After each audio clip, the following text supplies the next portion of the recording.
Hi everyone, how's everyone doing? Welcome to my channel, welcome back if you're a loyal one.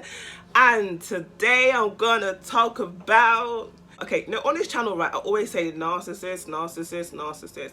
It doesn't have to be a narcissist, it could be a toxic ex. I might just start saying toxic ex from now on. Do you understand? Because people are going on like, oh, you're not a therapist, how do you know, how are you even able to diagnose people? They don't have to be a narcissist. They could be a toxic ex, they could be a manipulator, they could be a playboy, they could be a player, they could be a boy, they could be a girl. It does not matter. These people are not good for you, right? Little rant. After the little rant, we'll get a little video. Now I'm joking right now, but this is a serious topic, and I don't think I've even spoke about this on my channel yet. It's about when the narcissist threatens to harm you, harm others, or harm themselves. Look, the amount of women that I have heard that they've stayed with their ex for an extra 2, 3, 4 years because he said, I don't want to repeat the words, he said he's going to harm himself if she leaves. That's really horrible for anyone to do. That's not fair. That's really, really, really not fair. That's really, really not fair. And you see them talks there, you see certain things, like if you're racist, if you say certain things about the Queen, if you say certain things about certain people or races, or if you use certain words, you're going to jail, right? The same thing needs to happen with threatening to harm yourself to that extent. I'm not talking about, you know, cuts and bruises. I'm talking about somebody saying that they're going to end their life, right? You see that there? Anyone who says stuff like that either needs to be looked at mentally, right? Or being taken it very, very seriously, okay? Because you can't be going around saying that. That's not fair on other people. Because then if anything does happen to you, how do you think they're going to feel? They're going to live with that guilt. You know, that's not fair. Let's just get off that topic, because that topic's very, very sensitive. They say they're going to harm you. If you stay tuned to the end, I'm going to give you a little mini story time about myself with this situation, okay? These narcissists, these toxic people, they're very, very unstable, and they have a mental illness, okay? And the fact that, you know, this mental illness is not taken seriously, it's not diagnosed, I don't understand. Okay, because before you drive a car, you have to do a test, a theory test, and a driving road test. I don't understand why life is not the same. Before you have children, before you get married, before certain things happen, heck, even before you get certain jobs, you're meant to do a mental test to see how you are up here. Do you understand? That's what should be going on. And it's not a thing to say, you know, oh, if you fail a mental test, you have like bipolar or something, you can't get a job. I'm not saying it like that. These narcissists, they know they are trash. if I say anything better myself, know that their friends, their family, and their lovers or ex-lovers, they know what's really popping. They know what's really good. This is why they will say that they're gonna harm you or harm themselves. Usually that's like the last resort. So they would probably say, you know, probably use money, they probably manipulate you. There's so many other things that come into play before they start saying that they're going to harm themselves or they're going to harm you or anyone that you love, right? That's usually at this point is when you're out the door.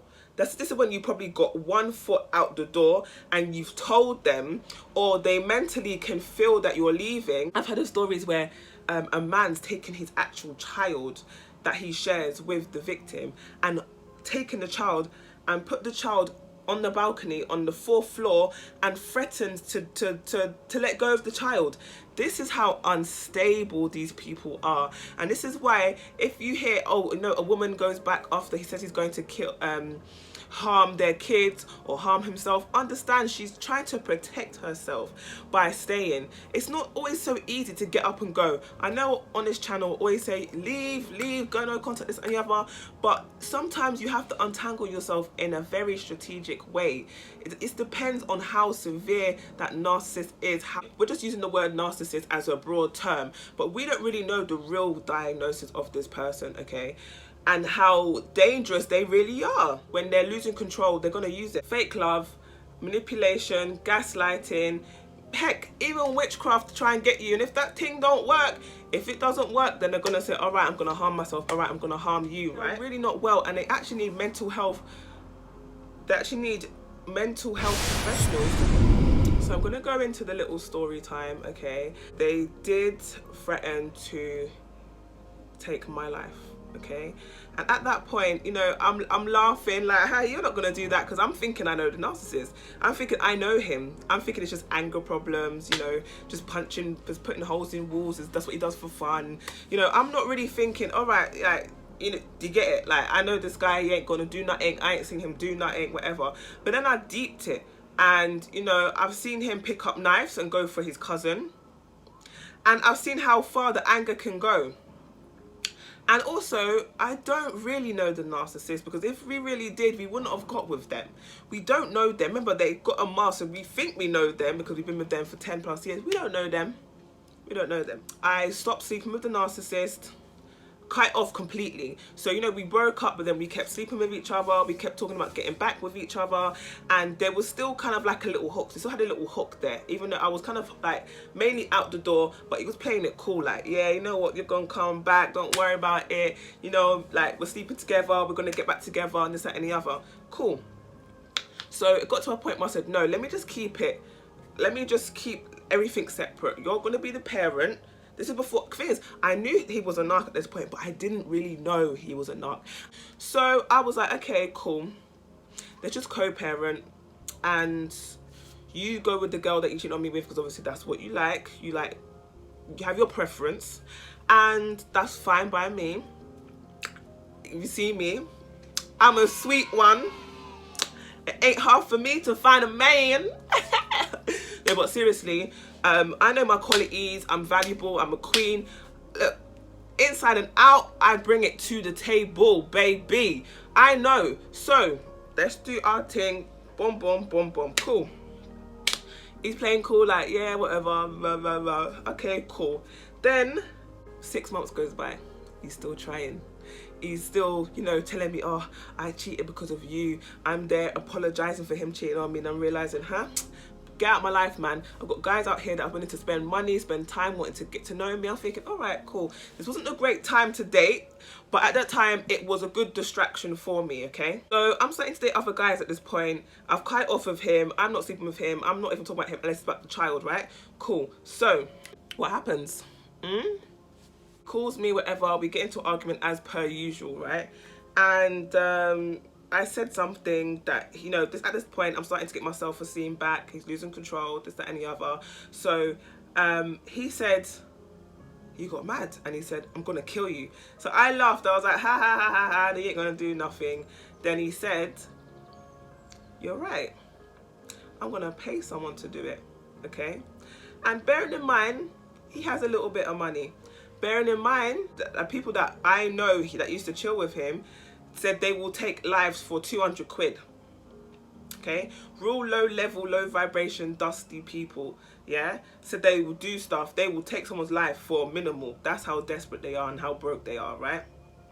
Okay, cool. So at this point, I'm like, okay, I was living in the hood. I've seen stuff. Seeing people get chased with fat knives like this was normal.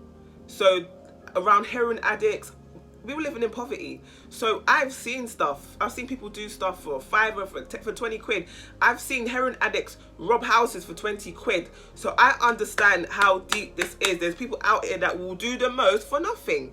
So I'm like, okay, cool. So I'm like, shh, whatever. So I got shook, right? So I hung up the phone, whatever. He's come to my house, banging down the door. Got to a point, my neighbor banged on my door and said, look, I don't know who this guy is outside, but he's unstable. I need you to, you know, not talk to him. I had to call the police. The first time in my life, I had to call the police. Ugh. I had to call the police on him because why? He was stalking, he was harassing me. Now he's threatening to kill me, and you're outside my house. No, you see me, I don't play them games there. I don't play them games. So I was like, all right, cool. For my protection, I have to do this. Restraining order now. Boom, boom, boom. Even till this day, guys, that same guy is still trying to find out where I live. Got a whole kid, a whole family, a whole everything over here, and you're worried about who I'm with, and you want to know where I live. Because then when they find out where you live and they threaten to kill you, what's that going to do to you mentally? What's that going to do to anxiety levels? You're going to just be always on edge, looking over your shoulder. I don't live that life anymore, and I'm happy. You can see in my face, you can see in my skin, I don't live that life no more. Before, it was go to my Instagram and check out that picture, my before and after. I might have to bring out some more before and afters, because you guys not understanding what abuse does to you. I've even gone to the family members. They're like, oh, why are you keeping the kid away? I'm like, he's threatening to kill me. And they're like, you know what he's like though. You're all getting cut off, period. That's why I say cut them all off. They don't deserve to be in your life. Story time was really hard for me to even get out, because at the end of the day, right, I don't really want to be putting my business online like this, but I need you guys to understand how serious this is. You know, I've known this person for years, been with this person for 10+ years. Look, take it seriously.